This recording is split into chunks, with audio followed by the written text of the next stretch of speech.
Hi, I'm Claire. I'm working with my husband Jake at his family's small business. The business run by my father-in-law Henry has about 6 employees. Henry is quiet and doesn't get involved much in day-to-day tasks. Instead, Jake, who will likely be the next president, is very dedicated and works hard with clients and new projects. Everyone comes together for big projects, creating a lively and energetic atmosphere. I've been a part of this for 8 years since marrying Jake. Recently, my mother-in-law Margaret has expressed some concern about me being involved when I came home early to make dinner while Jake worked late. Margaret confronted me saying, "How long are you going to stay in our family business?" It seemed like she was more focused on criticizing me than enjoying her retirement. In response, I kept calm and asked, "What do you mean by clinging?" Margaret jumped in, suggesting that my marriage to Jake was just a way for me to get a job at their company and that I was taking advantage of it. This wasn't the first time she had made such accusations, and it was becoming a regular issue. When I married Jake, I chose to leave my old job and join his family's business because I wanted to, not because I had no other options, as Margaret seemed to think. I tried to explain, "Mom, it's not that I couldn't work elsewhere. I chose to be here," but she didn't seem to understand and continue to believe her own assumptions about my reasons. The tension with Margaret went beyond just words. Even though she had promised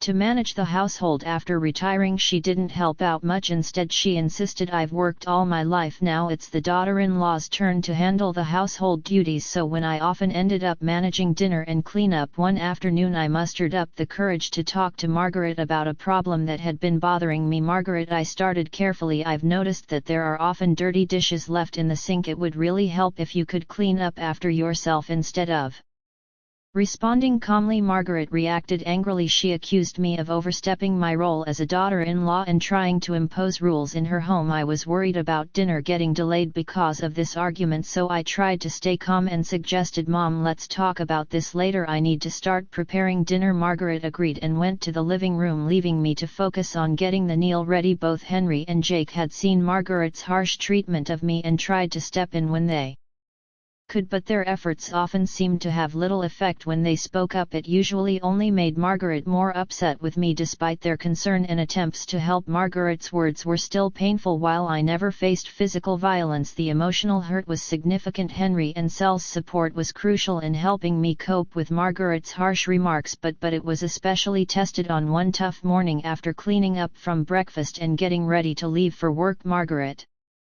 suddenly shouted, "Oh my, what a mess, a trash heap here," and without any warning she threw a bucket of water on my handbag. I was stunned, feeling a mix of shock and anger. "What are you doing?" I asked, my voice shaking with disbelief. Margaret's response was dismissive and childish. "Oh, was that your stuff? I thought it was just a big piece of trash." Her careless attitude only made me more upset. "Even if you thought it was trash, who pours water on it?" I asked, struggling to understand her lack of concern. As I sat across from Margaret in the morning light, she looked cold and determined, as if she had made up her mind to take a drastic step. "What kind of reasoning is that? Now the carpet is soaked, and what about the vacuum cleaner?" I said, frustrated and confused as I tried to dry my important work documents. Margaret, with a chilling indifference, said, "You don't need to go to work anymore." I was completely bewildered. "Excuse me," I replied, stunned and in disbelief. Margaret's next words felt like a sharp blow to my heart. "You've been clinging to this house for 8 years, but today I can finally get rid of you." Her voice was filled with anger and determination I had never seen from her before. I was overwhelmed with sadness and confusion. "Getting rid of me?" I repeated, my voice trembling. "She made me feel like a complete outsider in this family. My daughter is joining the company, so you need to leave. Today is your last day. Just bow your head to your father-in-law and Jake and apologize for all the trouble you've caused." Her mocking laughter only deepened my heart. She was using my job to force me out. I had dedicated years to this role, building respect and creating memories. I was shocked and heartbroken, struggling to understand how my sacrifices seemed so meaningless to her. "Are you sure about this? Wasn't Lucy working in a clothing store in Philadelphia?" I asked, confused and worried. My job was more than just a paycheck, it was important to me. Meanwhile, Lucy, my sister-in-law, was apparently tired of city life and wanted to return. She said she was tired of dealing with the cold people in Philadelphia, so I promised her a job when she came back. Margaret said with finality, she's coming back immediately, and now that she is, I want you out of this house. Her words hit me like a freezing gust of wind. With one sweeping decision she was upending my life and dismissing my role in the family without any chance for discussion. She handed me an envelope. I've written your resignation letter, she said, effectively banishing me from our home. In that moment my heart felt completely shattered. All my years of hard work and dedication seemed to be dismissed as if they were nothing but scraps of paper. Margaret's actions had ripped apart the fabric of our family bond, leaving it deeply scarred. With a heavy heart I walked the short 5 minutes to the company, a route I had traveled many times before but never with such a swirl of emotions. Each step under the cool morning sky felt heavy with the weight of the situation.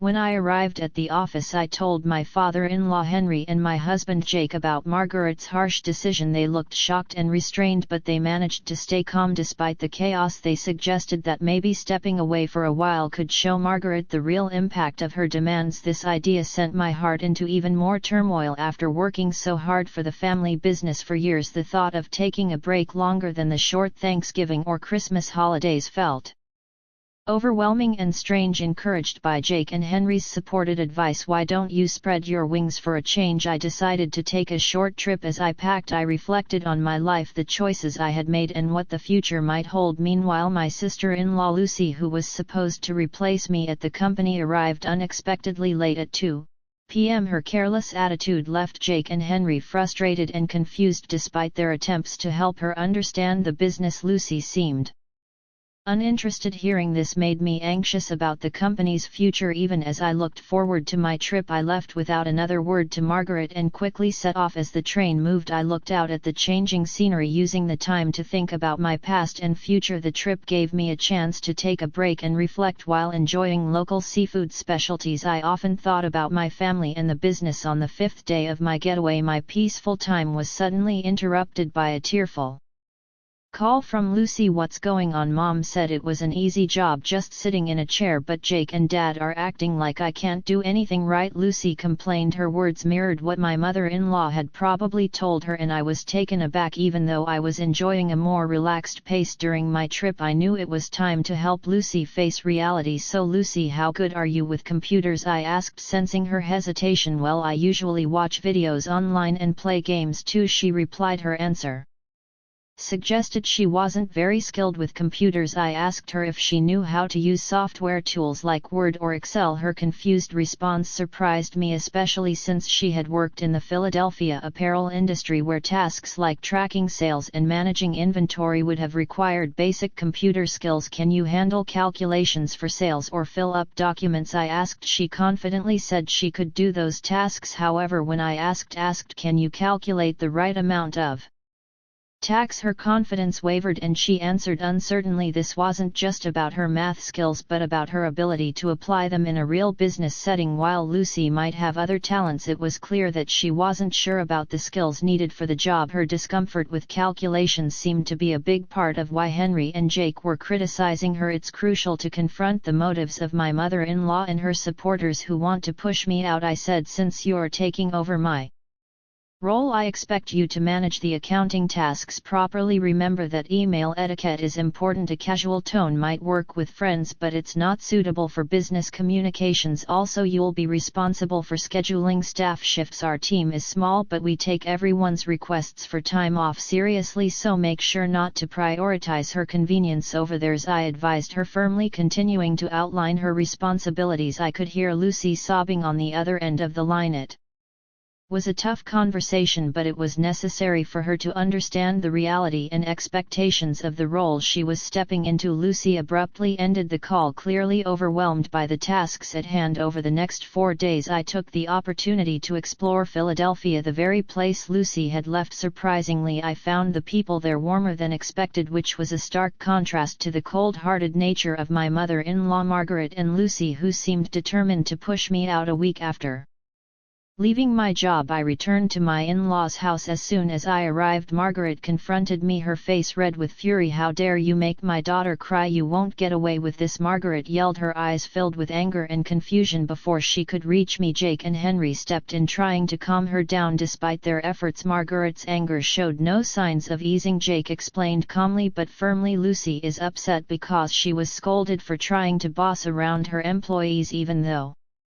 she doesn't know how to do the job properly. It's not Claire's fault. Besides, Claire hasn't been here for a week, so she couldn't have upset Lucy." Margaret shot back emotionally, "It's because of her. This woman is the reason for Lucy's troubles. She accused me without any real basis. Where is Lucy, by the way?" I asked, looking around the room. "She was nowhere to be found." Adding to the mystery, "It's odd, Lucy has nowhere else to go since she gave up her apartment in Philadelphia. I assume she'd be here," I said.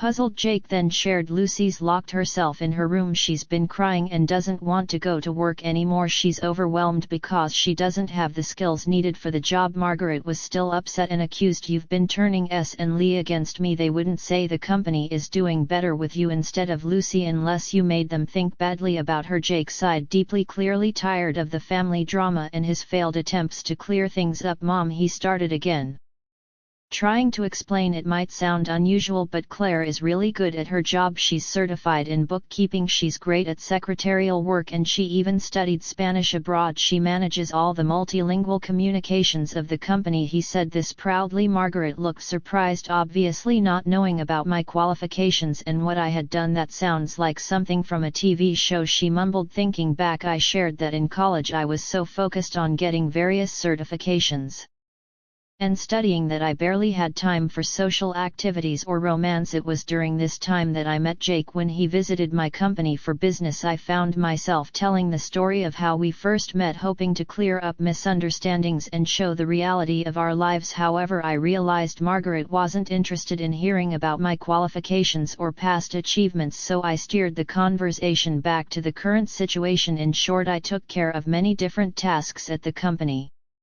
like accounting, scheduling, talking with other companies, and managing employee shifts. I explained, describing my wide range of responsibilities. Jake added, "The work environment has been much better since you became less involved, Mom." Margaret was visibly surprised by his comment. At that moment, Henry, Jake's father, chimed in with unexpected news. "We're thinking about closing the company soon. Lucy made a big mistake. Instead of preparing some important documents, she decided to answer phone calls because she thought it would be more fun while we were away. She was rude to an important contact from another company, which could cause serious problems." I was shocked and covered my mouth with my hand. "I can't believe Lucy would do something like that," I murmured, feeling disbelief and fear about how her actions could potentially ruin the company. While I was worrying about everything that was happening, the situation took another unexpected turn when I explained our situation to the president of the other company. He suggested it might be time to think about merging our companies. He was interested in taking over our family business. Henry continued, "This was unexpected but hopeful news. A merger could help stabilize our customer base, which Jake has been working hard to achieve through his efforts in sales." This news was a relief to Jake and Henry, but not to Margaret. She suddenly objected, "That's not acceptable. Jake should become the president. This is our company, isn't it? He shouldn't just be an employee." Margaret exclaimed passionately, unable to accept losing the prestige of owning a company. Her outburst caught Lucy's attention and she came downstairs to see what was going on. Amid the chaos, Henry spoke up with a calm but firm tone, "I am divorcing you. You've not only resisted change and neglected your responsibilities at home and with the family, but I've also found out about your affairs with younger men. I can't support this behavior any longer." This announcement shocked everyone, especially Jake and me. Lion then took some divorce papers and a photo of Margaret with a young man from a shelf in the living room and placed them on the table. "If you look at these divorce papers now and pack up your things, I won't ask for a loan. Trying to get money from you would be pointless," he said firmly. "How can you say that? Haven't I dedicated myself to this house all these years?" Margaret protested. "Have you done any real housework in the last 8 years, spending someone else's money on young Men doesn't count as devotion to this house, Henry replied, sounding more frustrated than we'd ever heard him. This was the first time we saw this stern side of Henry, who was usually mild-mannered, as he addressed the deep-seated issues in the family in the middle of all this family drama. Seeing Henry, usually so calm and controlled, looking visibly upset was a shock to everyone, especially Lucy, who had just walked into the room. She shook slightly, clearly shocked and scared. Lucy, this affects you too, Henry said firmly. You came back because you couldn't make it on your own in Philadelphia. Now you can't even find a job here, and you act like you're better than everyone else. You've stopped trying to work altogether and seem to be avoiding responsibility. It's time for you to leave this house as well. Lucy was stunned, her face showing confusion and denial. Wait a minute, Dad, even if Mom has her problems, I'm still your daughter, right? She protested, desperately trying to hold on to her place in the family. Margaret, feeling hurt by her daughter's words, asked in shock, "Are you betraying me now, Lucy?" Her voice was filled with hurt and disbelief. As things got more heated, Henry quickly stepped in to prevent more arguments. To avoid more trouble, I've arranged for both of you to stay with someone I know until you get back on your feet. They'll be here soon to pick you up, so please pack your essential things," he said firmly, making it clear there was no room for discussion with Hayharts and no other options. Margaret and Lucy packed up their belongings soon after. Henry's acquaintance, who managed a factory with living quarters, arrived to take them to their temporary home. Meanwhile, Jake, Henry and I used this time to inform our employees about the upcoming merger with a larger company, preparing them for the changes and challenges ahead. During these big changes, I found out I was pregnant. I shared the happy news with the president of the company acquiring ours. He was excited and promised to find a suitable replacement for my position to ensure a smooth transition. With the promise of new opportunities and the excitement of our growing family, Jake and Henry threw themselves into their work, even more motivated by the bright future that lay ahead.